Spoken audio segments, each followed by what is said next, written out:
del CONATO para abordar este tema, dado que hace unos días, Eduardo, se reportó, de acuerdo al Instituto Nacional de Estadística y Censo, que en Panamá la inflación registró una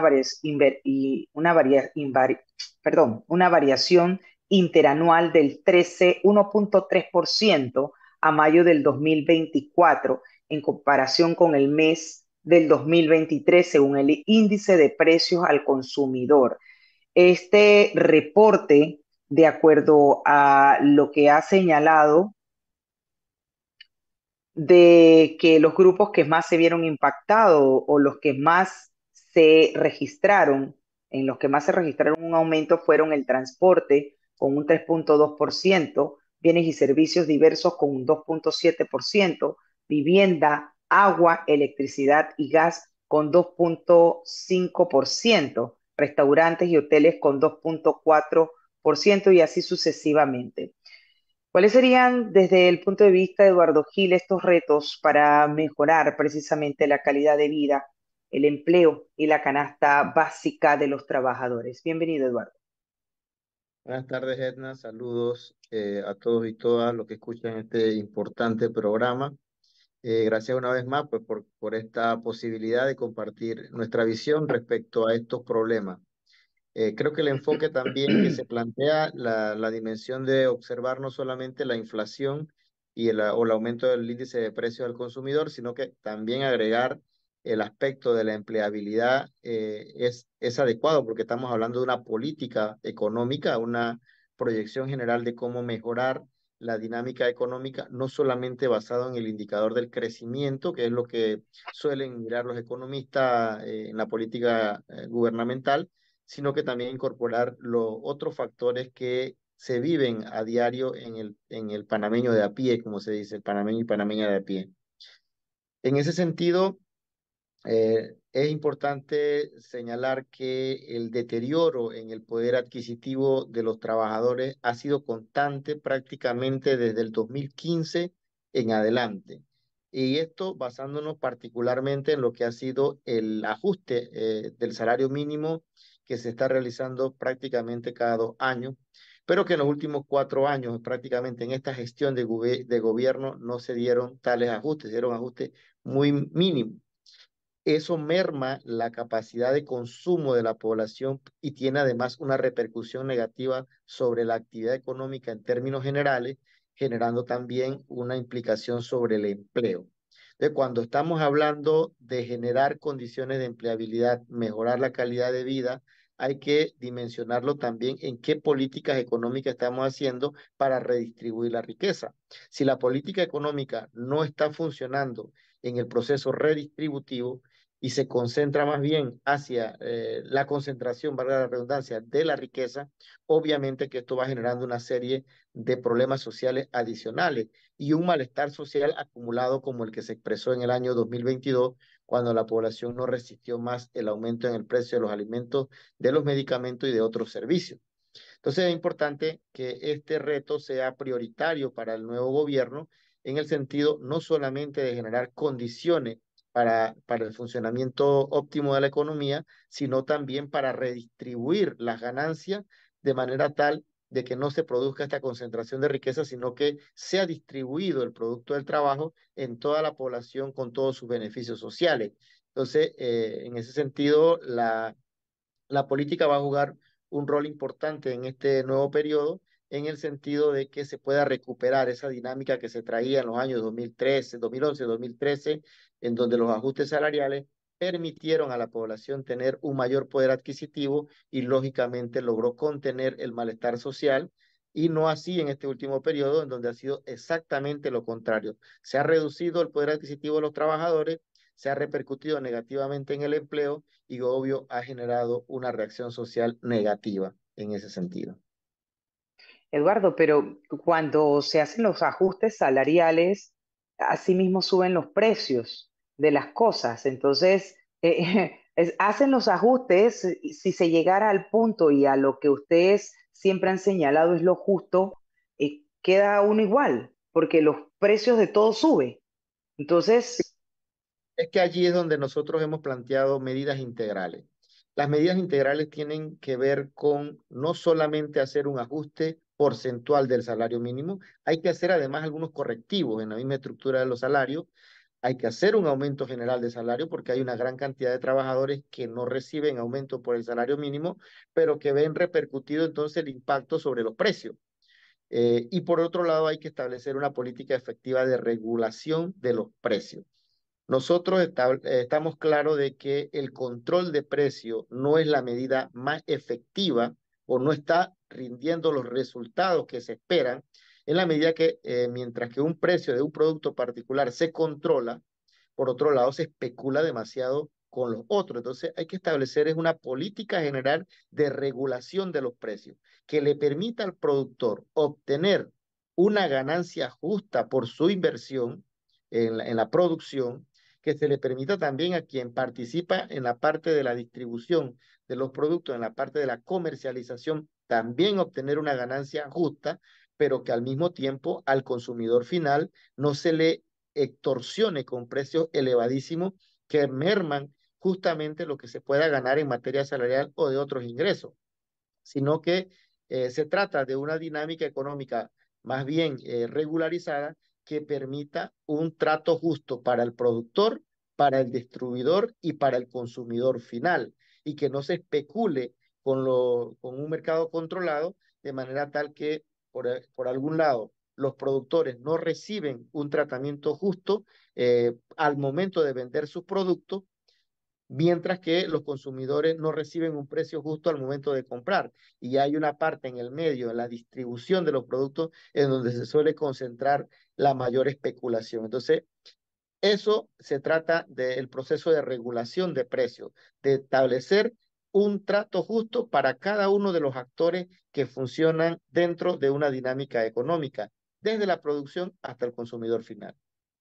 Eduardo, entrar a regular los precios no sería un poco que el Estado sugiera ser intervencionista, eso por un lado, pregunto. Y por otro lado, el tema de lo que hablas tú de las riquezas, cómo equilibrar las mismas, cómo ser equitativo en cuanto a la distribución de las riquezas, eso cómo se traduce, se tendría que materializar eso en la realidad para Bueno, poder mira, entender, porque si no ha funcionado el control de precio, porque por un lado hay ciertos productos controlados de la canasta, y eso, a su vez, el dueño de la empresa, del supermercado, del lugar donde venden los productos básicos, no va a ser tan tonto de que por esa parte está fugándosele quizás una ganancia, sino que por otro lado está viendo cómo, subiendo los precios de los otros artículos, gana los centavos que está dejando de ganar en esos productos controlados.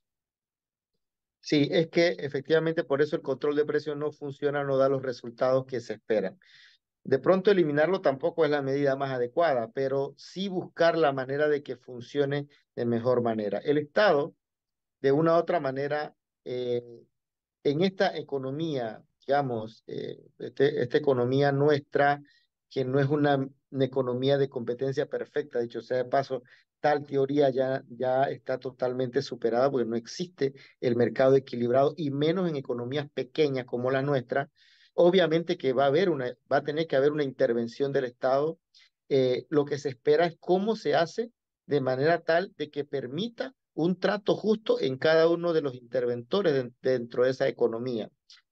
Por eso el control de precio en sí no funciona, porque es un precio estándar sobre un producto particular. La regulación tiene que ver más bien con la tasa de ganancia, porque tampoco se trata, porque ningún empresario va a querer, ningún productor, ningún empresario va a querer invertir si no va a tener una tasa de ganancia justa en función de lo que existe en el mercado.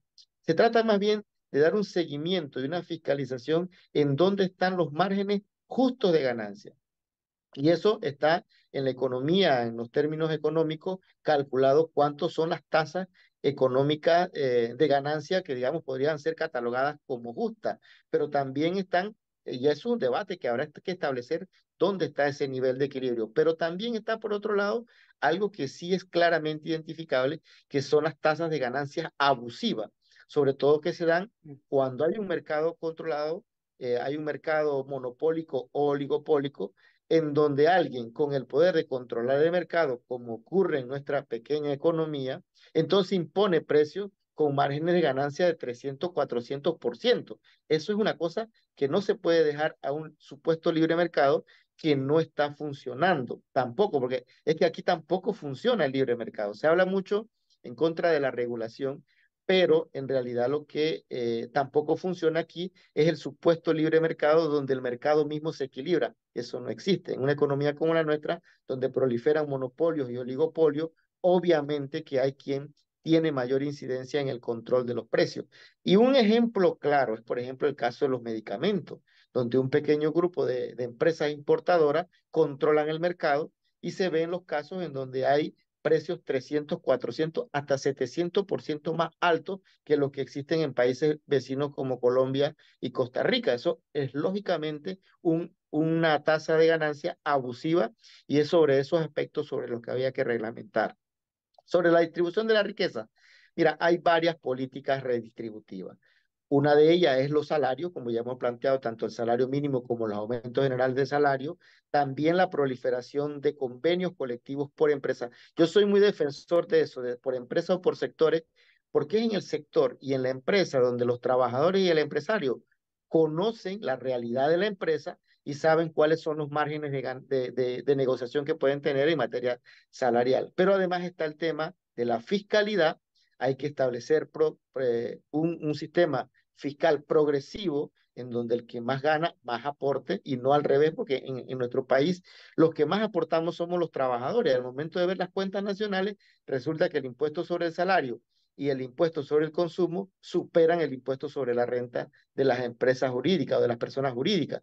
Entonces, obviamente, la clase trabajadora es la que está resintiendo el mayor peso fiscal y a la hora de la redistribución no se compensa esos beneficios con la clase trabajadora. Y finalmente, los sistemas de seguridad social, ese otro mecanismo por el cual se distribuye de manera más justa una generación de riqueza dentro de una sociedad. Entonces tenemos política salarial, política fiscal, política de seguridad social y los convenios colectivos por sector y por empresa. Todas estas cuatro políticas bien desarrolladas podrían permitir que Panamá avance como una sociedad en desarrollo, una sociedad no solamente en función del crecimiento económico, sino que también tenga una visión de una mejor calidad de vida para toda la población en términos generales. Eduardo, para aclarar, regulación de precio no es lo mismo que control de precio. No, Entonces, correcto. para aclarar, porque son dos conceptos distintos, tú hablas de regulación de precios, es que es lo que no tenemos nosotros aquí en Panamá, lo que tenemos es la figura del control de precio. Entonces, Efectivamente. cuando hablas de regulación de precios, es una sugerencia que haces, has buscado información en otros países que esta figura ha funcionado. De hecho, aquí en Panamá se hizo un esfuerzo recientemente, muy recientemente, con el diálogo del 2022, cuando se tomaron algunos productos de consumo particular de aseo, por ejemplo, y Panamá decidió exonerar el impuesto de esos productos como condición, entonces ponía una estrategia de regulación de los márgenes de rentabilidad de esos productos. Es decir, exoneraba el impuesto, pero al mismo tiempo le ponía un margen de ganancia a esos productos dentro de las empresas. Sería interesante ver en la aplicación de esa política cómo funcionó para el gobierno si en efecto se aplicaron esas regulaciones de las tasas de ganancia. Pero, en fin, efectivamente se trata de una política distinta que trata de ver la regulación de los precios, observar los productos esenciales, los servicios esenciales y establecer mecanismos para controlar esos precios en esos productos. Y otro ejemplo es la tarifa, la energía eléctrica, por ejemplo, o el pasaje de transporte también tiene una política de regulación de precios. Entonces, obviamente que es una política variable que hay que estar revisando, que hay que ver, y donde los actores, y ahí también cobra mucha fuerza, las asociaciones de consumidores, que en nuestro país tienen muy poca dinámica, pero que sería interesante que se motivaran, porque eso funciona en otros países. Las asociaciones de consumidores ayudan en materia de regulación y justamente previenen a la población sobre el abuso con los precios de algunos productos y sobre todo con productos y servicios esenciales. Es decir, hay que abrir el paraguas, hay que analizarlo desde un punto de vista más general y avanzar en función de tener claro el objetivo, que es hacer un comercio interno justo, contratos justos para los productores, para los comerciantes y también para el consumidor. Bien, te cambio radicalmente de tema en los minutos que nos quedan. Me gustaría conocer su opinión con relación a qué hacer frente a la crisis de la Caja del Seguro Social el próximo gobierno. Retos y desafíos que acabamos de abordar de mejorar la calidad de vida y empleo y la canasta familiar de los trabajadores, sino pues el tema de la crisis de la Caja del Seguro Social. Eduardo. Sí, bueno, este es el tema eterno, ¿no? De todos sabemos de que la caja va a entrar en una crisis, que obviamente una crisis que se provocó y que se esperaba viniera, porque al cambiarse el sistema en el año 2005 no se pudo establecer, no se estableció un mecanismo justo de transición de un sistema de beneficio definido a un sistema de cuentas individuales. Se puso un paraguas intermedio, pero que eso no era suficiente y que tampoco se explicó a la población lo que implicaba un tránsito hacia cuentas individuales, las ventajas y las desventajas de este sistema que obviamente podría asegurar una sostenibilidad financiera de la caja, pero a costa de las pensiones, es decir, a costa de que las personas cuando lleguen a pensionarse reciben pensiones muy bajas. En ese sentido, ha sido postergado por distintos gobiernos y creo que el reto más grande que le corresponde a este gobierno es, como decía un doctor recientemente en una conferencia, es momento de salvar la caja hoy. Ya para la próxima no va a haber caja que salvar si no se hace lo que hay que hacer en estos momentos. El reto, fundamentalmente, es entender que la caja no solamente hay que salvarla financieramente, hay que salvar además el carácter social, la función social que tiene la caja dentro de nuestro país como estabilizador económico, como estabilizador social, incluso como estabilizador político. No solamente en nuestro país, en todos los países los seguros sociales juegan un rol importante en la estabilidad política. Panamá no aguanta una crisis política más. Ya las dos que recientes que hemos tenido en el 2022 y 2023 han alertado el tema de las inversiones, ya la calificación de riesgo bajó, es decir, nosotros estamos vistos sospechosos. Si nosotros provocamos una crisis política adicional, la economía panameña puede quedar muy mal parada en ese sentido. Y por eso es importante que las reformas a la Caja de Seguro Social se hagan con una visión de Estado, no solo desde la visión del sector empresarial y quizás no solo desde la visión de los trabajadores. Tenemos que encontrar los beneficios de la Caja de Seguro Social como un problema de Estado. Y en ese sentido, yo creo que un gran riesgo que se enfrenta en estos momentos es pensar solamente en la suma y resta y en una solución financiera a la caja.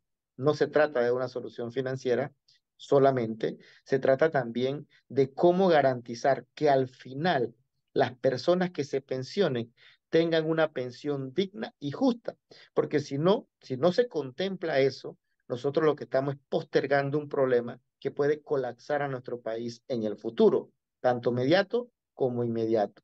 Y por lo tanto, es importante que el discurso sobre las reformas próximas a la Caja de Seguro Social no se centren solamente en el debate financiero, sino que se incorpore estos otros elementos y otras variables. Por ejemplo, la variable del empleo. ¿Cuáles son las políticas que se van a enfrentar para generar un empleo más estable? ¿Qué políticas para reducir el empleo informal? ¿Qué políticas para aumentar los impuestos sobre la riqueza o las ganancias superiores a los márgenes establecidos? Es decir, hay una serie de políticas que hay que discutir y que están relacionadas íntimamente con la Caja de Seguro Social, pero que a veces no se quiere mirar hacia esa parte. ¿Qué se va a hacer con la evasión y la ilusión de las cuotas de la Caja de Seguro Social? Es un tema muy importante. ¿Cómo se van a invertir los fondos de la Caja de Seguro Social, que es la plata de los trabajadores, para hacer más productivo y rentable las inversiones de estos recursos? Es decir, es una visión muy general, muy amplia, y lamentablemente mi percepción o nuestra percepción es que se quiere reducir esto al debate de o cuentas individuales o aumento paramétrico. No, no se Ahora, trata solamente de ver eso, sino una ahora dimensión más general. Eduardo, no existiendo soluciones mágicas para los problemas, quisiera preguntarte tres acciones efectivas, rápidas, para el próximo gobierno entrante para solucionar el problema de todos los problemas existentes, el de la caja del Seguro Social, el del desempleo, el tema también, pues, la crisis de la basura, para de pronto tener desde la mirada de convergencia sindical esas acciones que consideran, sin existir soluciones mágicas, pero que consideran que poniéndolas en práctica puede ir solucionando, aunque sean decisiones no, no tan, como dice uno, decisiones que no van a agradar a muchas populares, decisiones populares que a lo mejor no van a agradar a unos cuantos, pero que en algún momento determinado ustedes estén de acuerdo, a pesar de que no sean medidas populares que se adopten en aras de salvar y de solucionar estos problemas. ¿Cuáles serían? Bueno, si me das solamente tres, yo creo que la primera Bueno, que te... por el tiempo, cuatro Claro, pues. pero la primera que yo creo que tendría que adoptar el presidente Mulino entrante es llamar a un diálogo de verdad, a un diálogo con los Otro, actores reales, no, pero al de verdad. Lo que pasa es que hay que pasar del diálogo institucional, en donde se envía gente a, a adorar la píldora, por decir así, y a dilatar procesos, a un diálogo de verdad. Y en ese diálogo de verdad tienen que estar los empresarios, porque lo que pasa es que en los diálogos formales, los empresarios suelen enviar a un buffet de abogados que no va y que no tiene inversiones reales, que no le preocupan realmente las inversiones, sino que dilatan un proceso. Y cuando se van a conversar con el presidente y con los diputados, entonces sí van los empresarios que invierten. Entonces no hay ese flujo de comunicación directa entre los actores de verdad, los que tienen incidencia, los empresarios de verdad en sus inversiones, los trabajadores en las movilizaciones y los grupos sociales que también tienen una cuota de poder en el sentido de que gestionan y movilizan a la población ante alguna política que les afecta. Y por el otro lado está el gobierno, que digamos estaría en el intermedio de esto, en el sentido de convocar no a un diálogo tal vez, sino a un pacto de Estado. No un pacto como el del Bicentenario, sino un pacto de verdad, en donde los actores claves estén y definan una hoja de ruta de lo que debe seguir el país por los próximos 25 y 50 años. Hay una propuesta de la Cámara de Comercio y de CONEP, pero esa es la de ellos. Hay que escuchar también cuál es la propuesta de los empresarios, de los trabajadores por el otro lado, y cuál es la visión que tiene el gobierno o el Estado a mediano y largo plazo. Entonces, en ese sentido, yo creo que es la primera política que tendría que tomar, no es un diálogo formal, es una conversación para un pacto de verdad con los actores clave que inciden en la dinámica y que tienen intereses, digamos, sociales o incluso particulares. Concretamente, el sector empresarial tiene intereses particulares y tenemos que ponernos de acuerdo con esos sectores. Entonces, en ese sentido, yo creo que esa es la primera medida. La segunda medida que me parece a mí que podría tomar el presidente es identificar cuáles son las oportunidades de negocio del país, las oportunidades de negocio del país y cuáles son los sectores que estratégicamente no se pueden dejar en manos del mercado. Yo creo que esa es una partidura clave para entender que hay partes que por mucho interés que genere en los inversores, debe ser una cuestión pública, debe ser un asunto público. Por ejemplo, el tema de la basura. Ese debe ser un problema del Estado. La caja de seguro social debe ser un problema del Estado. El tema del agua debe ser un problema del Estado. Y entonces, obviamente, hay quienes tienen interés de privatizar estos o de entrar en la iniciativa privada en el agua, la iniciativa privada en el tema del seguro. Ya la basura ya está siendo tratada privadamente. Pero tenemos el problema de Patacón, por ejemplo, del Cerro Patacón, Sí, para poner un ejemplo en donde cuando no nos ponemos como un problema general, entonces estamos viendo esas particularidades. Y finalmente, tener un enfoque, tener un enfoque que incorpore el tema medioambiental, es decir, el cambio climático es una realidad que solamente está mirando una parte de la población. Panamá es susceptible a los impactos del cambio climático más allá de lo que la población tiene conciencia de que vamos a ser impactados. Y ese no es un tema que tiene que quedar reducido a un minúsculo grupo de asesores. Eso tiene que ser parte de un debate nacional y de una conciencia nacional. Mira, ya vimos cómo una población en la comarca de Gunayala tuvo que ser reubicada. Y eso es el principio de una serie de impactos que va a tener el cambio climático sobre nuestro país y tenemos que adelantarnos a eso. Y en ese sentido, esto no es una cuestión que termina resolviéndose localmente, es decir, no se resuelve solamente en el país. Panamá tiene que tener una estrategia frente a lo que se discute internacionalmente sobre este tema, sobre el tema del cambio climático. ¿Por qué? Porque nosotros estamos recibiendo impacto del cambio climático que nosotros no provocamos, que lo provocan otras naciones. Entonces, obviamente, tenemos que entrar como país, como Estado, en esa discusión. Hoy se debate, por ejemplo, la deuda por la deuda por clima, en donde las economías que están en una situación afectadas por el cambio climático que ellas no han provocado, tienen que recibir un beneficio en función de la deuda que van a tener que asumir para contener el cambio climático, para adecuar a las poblaciones en función de las repercusiones que van a tener. Entonces son tres temas clave en las cuales el denominador común es que tenemos que sentarnos con una visión del Estado desde un enfoque propositivo. Tenemos que diferenciar lo que va a ser parte de del negocio, por decir así, lo que va a dejarse en manos del mercado y lo que debemos dejar en manos del sector del público, de la administración pública. Y finalmente, incorporar en esto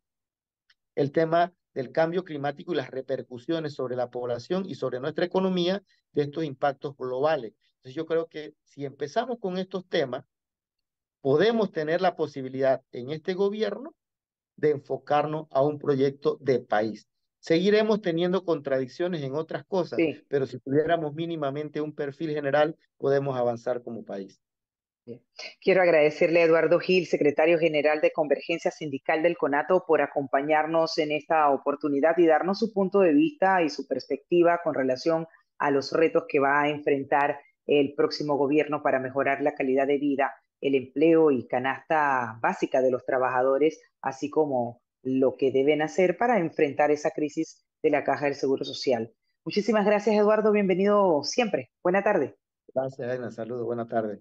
Saludos. 3:38 minutos, momento de nuestra primera pausa de la tarde de hoy. Al volver, hoy es martes, martes con Marta